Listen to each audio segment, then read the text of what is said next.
Hey guys, कैसे हो आप सभी। उम्मीद है अच्छे होंगे, काफ़ी खुश होंगे, मस्त होंगे। पहले तो फर्स्ट ऑफ ऑल आप सभी का बहुत बहुत स्वागत है हमारे इस यूट्यूब चैनल में।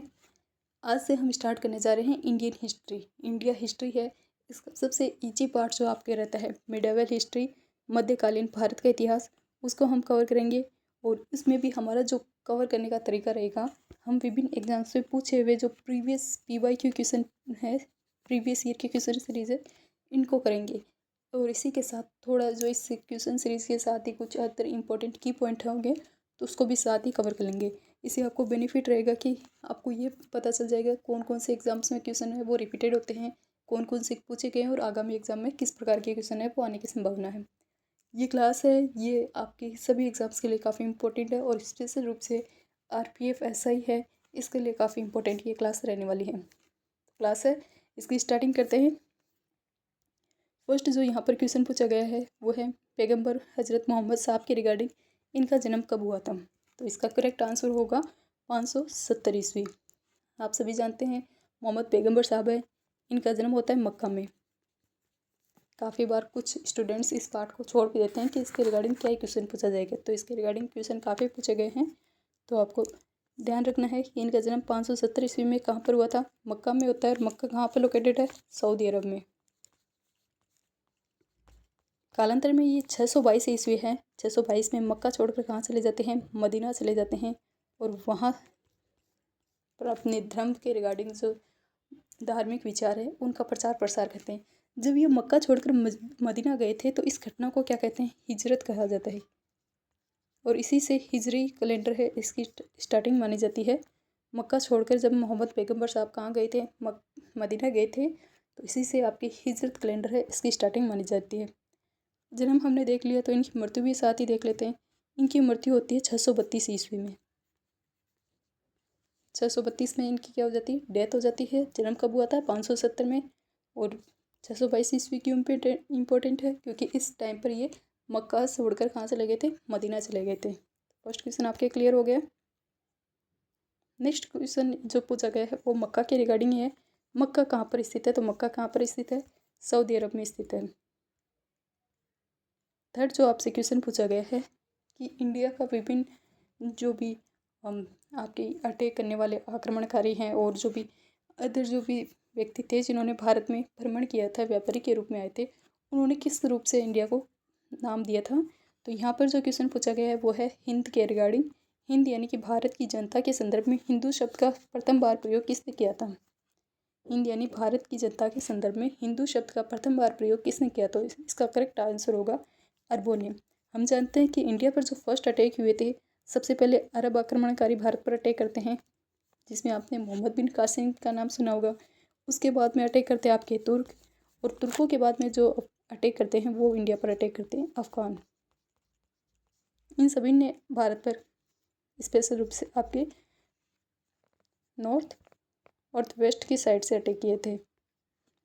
सबसे पहले आते हैं आपके अरब, उसके बाद में आते तुर्क और फिर आते हैं अफगान।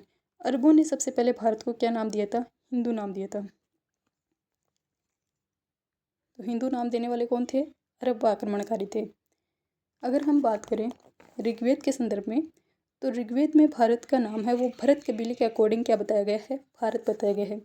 एक परंपरा दुष्यंत के पुत्र के संदर्भ में चलती है।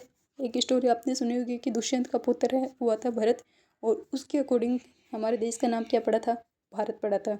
वहीं कुछ विद्वानों के अकॉर्डिंग क्या है कि ऋषभ देव के ज्येष्ठ पुत्र हुए थे भरत, उनके अकॉर्डिंग भारत का नाम पड़ा। तो भारत के नाम के रिगार्डिंग ही आपको अलग अलग कंसेप्ट है वो देखने को मिल जाएगी।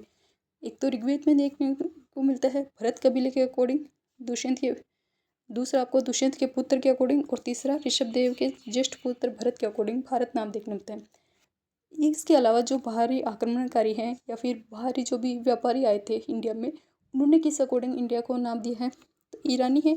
ईरानियों ने भारत को हिंदुस्तान कहकर संबोधित किया था। ईरानियों ने भारत को क्या कहा था, हिंदुस्तान। हम सभी भाई लोग कहते हैं इंडिया हमारा प्यारा हिंदुस्तान। तो हिंदुस्तान सबसे पहले किसने कहा था, इंडिया जो इंडियंस को, वो ईरानियों ने कहा था। और इंडिया नाम किसने दिया था, यूनानियों ने हमें क्या कहा था, इंडिया कहा था। इंडिया नाम से आपको एक वर्तमान में ग्रुप भी देखने मिल जाता है जो भी एनडीए के अपोजिट ग्रुप बना था, इंडिया के नाम से अलायंस बना था। तो इंडिया नाम है वो सबसे पहले आप इंडियन हिस्ट्री में देखते हो तो यूनानियों ने कहा था। और इसके बाद में आप देखते हो हिंद, हिंद भारत की जनता के संदर्भ में हिंदू शब्द किसने कहा है? तो हिंदू शब्द का प्रयोग पहली बार किसने किया था? अरबों ने किया था, क्योंकि हम जानते हैं इस पहले आक्रमणकारी भी कौन थे? अरब थे। अरबों के बाद में कौन है? आपके तुर्क, और तुर्कों के बाद में अफगान देखने मिलते हैं। नेक्स्ट क्वेश्चन है, वो आपसे पूछा गया है, भारत पर पहला मुस्लिम अटैक कब हुआ था? तो इसमें जो आंसर है वो करेक्ट आंसर होगा इनमें से कोई भी नहीं, क्योंकि फर्स्ट अटैक तो 711 में होता है, लेकिन वो एकदम सफल अटैक नहीं था। सफल अटैक हुआ था 712 ईस्वी में मोहम्मद बिन कासिम का। तो वो ऑप्शन में नहीं दिया हुआ है 712, इसलिए आंसर क्या होगा? डी ऑप्शन होगा। 711 में जो अटैक किया था वो अटैक किया था आपके उबैदुल्ला नामक एक व्यक्ति थे, लेकिन वो पराजित हो जाते हैं, इंडिया में हार जाते हैं, इसलिए उसको क्या नहीं मानते अपन? करेक्ट नहीं मानते आंसर। उबैदुल्ला, इसने ये ईरानी था और इसने फर्स्ट ऑफ ऑल अटैक किया 711 में, बट यहाँ पर इसकी डेथ हो गई थी। सफल अटैक के रूप में जिसे जाना जाता है वो 712 ईस्वी में मोहम्मद बिन कासिम का माना जाता है। नेक्स्ट क्वेश्चन आपको इसी के रिगार्डिंग देखने को मिल जाएगा। ये इसका थ्योरी पार्ट, भारत पर पहला मुस्लिम अटैक है वो किसने किया था? 712 ईस्वी में अरब आक्रमणकारी मोहम्मद बिन कासिम ने किया था। इससे पहले जो 711 ईस्वी में किया था वो किया था उबैदुल्ला के नेतृत्व में एक अभियान भेजा गया था, लेकिन वो क्या हो जाता है? मारा जाता है। इस टाइम पर आपको इराक में कौन देखने को मिलेगा? इराक में जो हाकिम होता है अल हजाज, अल हजाज ने मोहम्मद बिन कासिम को 712 ईस्वी में भेजा है। कहाँ पर भेजा है? सिंध पर अटैक करने के लिए। इसके पीछे की आपको एक स्टोरी भी देखने मिल जाती है। स्टोरी क्या है कि सिंध वह है, यहाँ पर एक पोर्ट पड़ता था, देवल पोर्ट, देवल बंदरगाह आता था। यहाँ पे श्रीलंका है, श्रीलंका के शासक है, उसने यहाँ पर इराक है, यहाँ पर रहने वाले इराक ईरान की तरफ रहने वाले खलीफा के लिए क्या भेजे थे? गिफ्ट भेजे थे। ये गिफ्ट है, ये आपके सिंध, आपके देवल पोर्ट से होते हुए जा रहे थे। इसी बीच में क्या होते हैं, यहाँ पर रहने वाले कुछ समुद्री लुटेरे हैं, उन्होंने इन गिफ्ट्स को क्या कर लिया? लूट लिया। तो इराक के जो भी खलीफा है उस तक ये क्या नहीं पहुँचे? गिफ्ट नहीं पहुँचे। कालांतर में वो बाद में शिकायत करते हैं सिंध के शासक दाहिर से। दाहिर है वो अपनी असमर्थता बताता है कि वो इन समुद्री लुटेरों को कंट्रोल नहीं कर सकता, इसलिए मोहम्मद बिन कासिम को फर्स्ट टाइम पर अटैक करने के लिए भेजा जाता है। ये सब जानकारी आपको कहाँ पर मिलती है? एक पुस्तक है चचनामा, इसके राइटर का नाम नहीं पता। इस चचनामा नामक पुस्तक है, इसमें अरबों द्वारा सिंध विजय की जानकारी है वो आपको देखने मिलती है। 712 ईस्वी में इराक के हाकिम अल हजाज है, इसने मोहम्मद बिन कासिम को भेजा था इंडिया पर अटैक करने के लिए, सिंध पर अटैक करने के लिए भेजा। काफ़ी संघर्ष हुआ, 712 ईस्वी में सिंध पर विजय प्राप्त कर ली गई। सिंध का शासक उस टाइम पर कौन देखने मिलता है? दाहिर। दाहिर और इसका बेटा आपको देखने मिलेगा जय सिंह।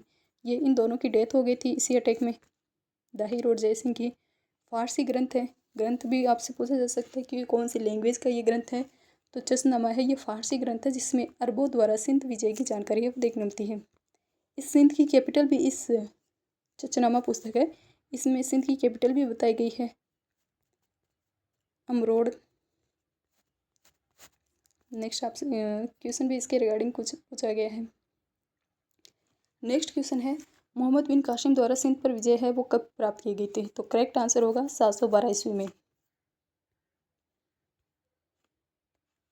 भारत में प्रथम मुस्लिम आक्रमणकारी कौन था? तो इसका हमने अभी आंसर देखा है, मोहम्मद बिन कासिम। 712 ईस्वी में इसने अटैक किया था, सिंध पर अटैक किया था। जानकारी देने वाली पुस्तक चचनामा। तो भारत में प्रथम अटैक है वो मोहम्मद बिन कासिम ने किया था। अरबों के अटैक सिंध में इस टाइम पर सबसे पहले सफल रहा था, लेकिन उन्होंने क्या नहीं किया, कोई भी इस पर स्थायी रूप से यहाँ पर शक्ति विस्तार का कार्य नहीं किया, क्योंकि उनका कोई भी स्थायी परिणाम नहीं था। अरबों द्वारा राज्य सिंध और मुल्तान के पूर्व में नहीं फैल सका, उनकी शक्ति है वो कमजोरी रही। इस टाइम पर मुस्लिम है वो इंडिया की जो भी सल्तनत है उस पर कब्जा है वो महत्वपूर्ण रूप से स्थापित नहीं कर पाई, क्योंकि उनका मेन पर्पज़ क्या था? इंडिया पर अटैक करो, लूटपाट कर लो, यही इनका क्या था? उद्देश्य था। भारत में सर्वप्रथम मुस्लिम आक्रमणकारी कौन थे? तो अभी हमने देखी, फर्स्ट जो अटैक किया है वो आपके अरबों ने किया है। अरबों में भी हमने देखा मोहम्मद बिन कासिम ने किया है। अरबों के बाद में नेक्स्ट आक्रमणकारी कौन आएंगे? तुर्क आएंगे। और तुर्कों के बाद में कौन देखने को मिलेंगे आपको? अफ़गान देखने को मिलेंगे। अरबों में तो हमने बात की मोहम्मद बिन कासिम की। तुर्कों में आपको देखने मिलेंगे गजनवी जैसे शासक। वहीं गजनवी गोरी जैसे शासक है वो आप इसमें देखोगे। और बाद में कालांतर में अफ़गानों का अटैक है वो भी आपको देखने मिलेगा। तो भारत में सर्वप्रथम अरबी मुस्लिम आक्रमणकारी है। उन्होंने 636-37 ईस्वी के दौरान भी अटैक किया था। इस टाइम पर जो खलीफा होता है उमर, उसके टाइम पर अटैक हुए थे बम्बई के निकट एक थाने वाले लोकेशन है वहाँ पर हुए थे, लेकिन वो असफल अटैक थे 636-37 वाले। इसके बाद में जो सफल अटैक माना जाता है वो मोहम्मद बिन कासिम का माना जाता है। मोहम्मद बिन कासिम से पहले हमने देखा था उबैदुल्ला नामक एक व्यक्ति है, उसने भी अभियान किया था, लेकिन उसका अभियान भी असफल रहा था। सफल अभियान मोहम्मद बिन कासिम का रहा था। खलीफा कौन थे? अल वाजिद। इसके शासनकाल में, या फिर इसी को क्या कहा जाता है, अल हजाज के टाइम पर अटैक हुआ था। कासिम है उसको, उसने क्या की थी, इसमें विजय प्राप्त की। और सिंध का शासक हमने देखा दाहिर।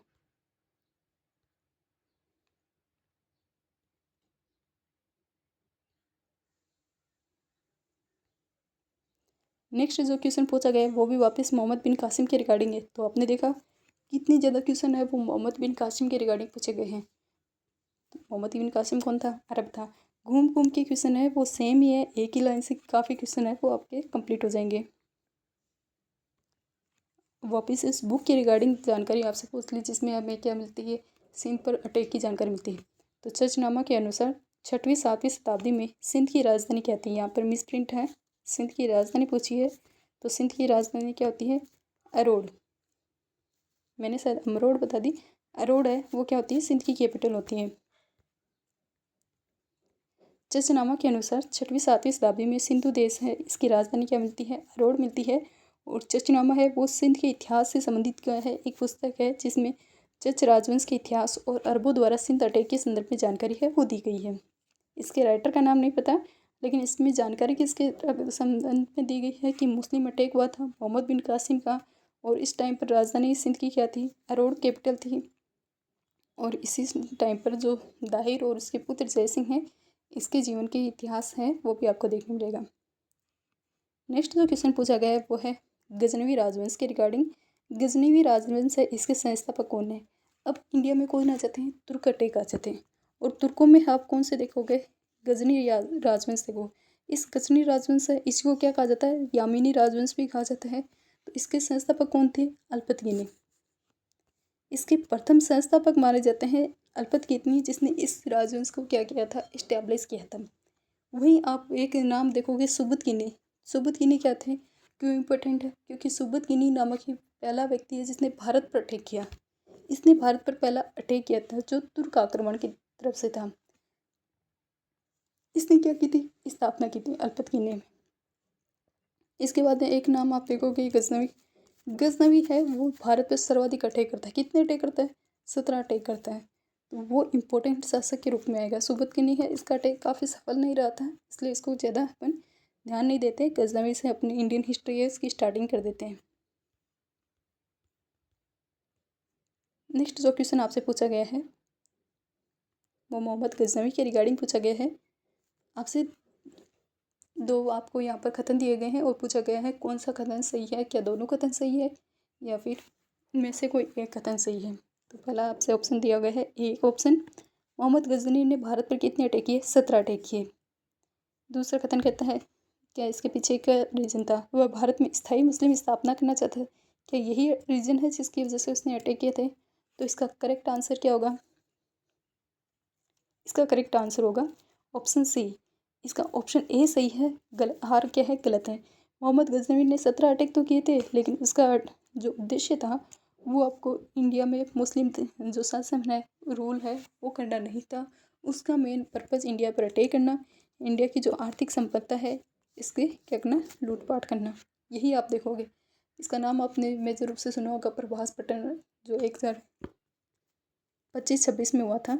इसका अटैक देखोगे, सोमनाथ मंदिर पर अटैक किया था, सोमनाथ मंदिर को लूट लिया था। तो ये आप इसका काफ़ी महत्वपूर्ण और चर्चित अटैक आप देखते हो।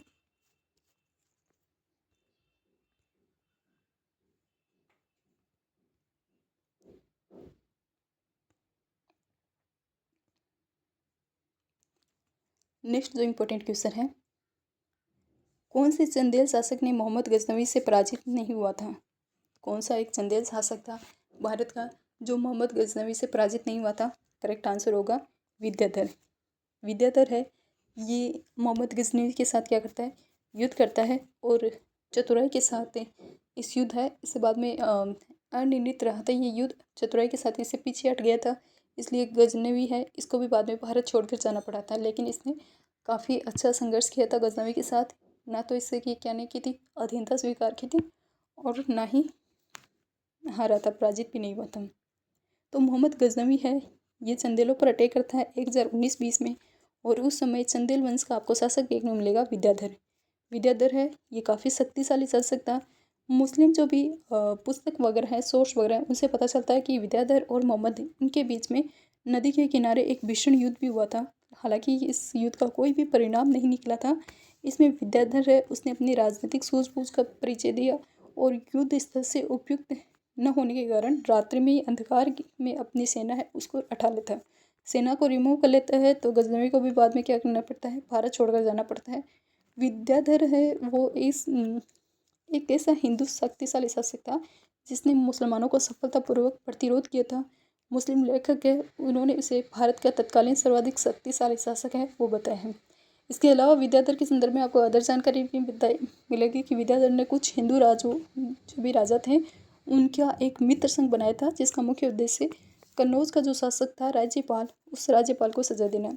अब ये हिंदू संघ है, ये इन राजाओं का हिंदू संघ राज्यपाल को सजा क्यों देना चाहते हैं, क्योंकि इसने है वो मुस्लिमों से क्या की ली थी, अधीनता स्वीकार कर ली थी बिना युद्ध किए ही। इसलिए जो हिंदू राजा है वो इसको क्या करना चाहते हैं, सजा देना चाहते हैं, क्योंकि उनकी दृष्टि में राज्यपाल ने मथुरा और वृंदावन जैसे तीर्थ स्थान है वहाँ पर लूटने वाले मोहम्मद से बिना युद्ध किए ही एक बड़ा अपराध किया है। और राजाओं ने इस पर अटैक करने के कालांतर में जो भी हिंदू राजा थे उन्होंने इस राज्यपाल पर अटैक किया और इसको मार भी दिया था।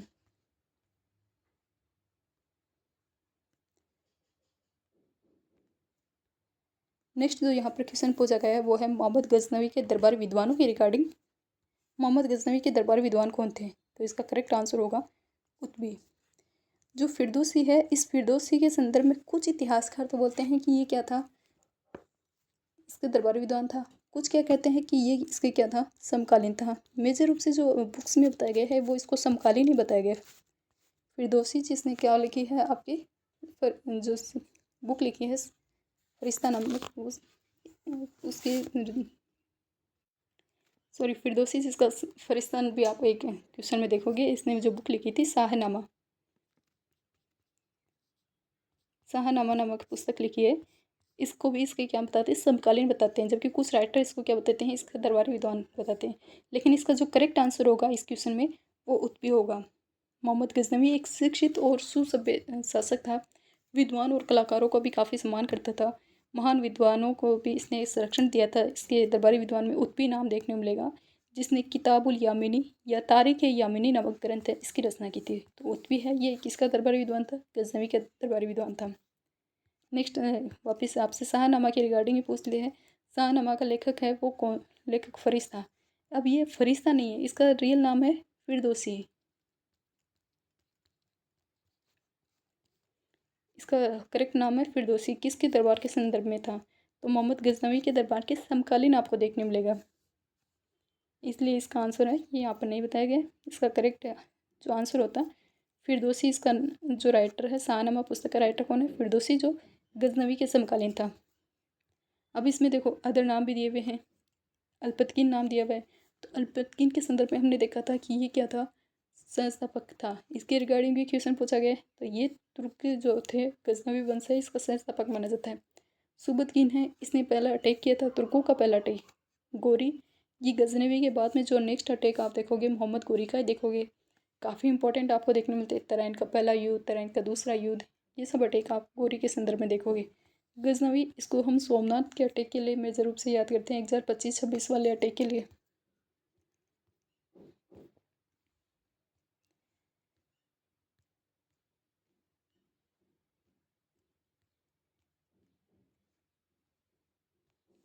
पर्सन की व्याख्या देखें तो शाहनामा पुस्तक है, इसके लेकर फरिश्ता नहीं है, फरिश्ता की जगह क्या नाम आपको देखने मिलेगा, फिरदौसी, जो गजनवी के दरबार का प्रसिद्ध विद्वान था। अब कुछ राइटर तो इसको दरबार का विद्वान बताते हैं और कुछ क्या बताते हैं, इसको समकालीन बताते हैं। फरिश्ता ने, जो दूसरा राइटर आपने देखा है अभी नाम फरिश्ता, इस फरिश्ता ने लिखी थी तारीख़ फरिश्ता या फिर गुलशन इब्राहिमी। तारीख़ फरिश्ता या गुलशन इब्राहिमी लिखी थी, जिसका पूरा नाम मोहम्मद कासिम हिंदू शाह था। यह कुछ समय तक अहमदनगर के जो शासक था मुर्तज़ा निज़ाम शाह, इस निज़ाम शाह के दरबारी विद्वान था। बाद में क्या करता है, बीजापुर चला जाता है और इसकी जो बुक आपको मिलेगी तारीख़ फरिश्ता, उसमें आपको बीजापुर के शासक इब्राहिम आदिल शाह को समर्पित है। आपको इब्राहिम आदिल शाह के संदर्भ में जानकारी है वो देखने मिलेगी। आज का लास्ट क्वेश्चन देखते हैं, शाहनामा पुस्तक के राइटर कौन थे। तो शाहनामा पुस्तक है, इसकी राइटर आपको कौन देखने मिलेगी, फिरदौसी, फिरदौसी है। ये क्या है, शाहनामा पुस्तक है, इसके राइटर देखने मिलेंगे। और उतबी है, ये क्या था, मोहम्मद गजनवी के दरबारी विद्वान था उतबी। विहा की, फिरदौसी, अलबरूनी, ये क्या है, समकालीन है। फिर अलबरूनी तो फिर भी इसके दरबारी विद्वान था, फिरदौसी समकालीन शासक है, वो माना जाता है, समकालीन राइटर। इसी के साथ आज की क्लास है ये यहीं पे समाप्त होती है। नेक्स्ट क्लास में फिर मिलेंगे। खुश रहिए, बने रहिए हमारे साथ, और इसी प्रकार की इंपॉर्टेंट PYQ सीरीज़ के लिए चैनल को सब्सक्राइब करें, लाइक शेयर ज़रूर करें। Thank you.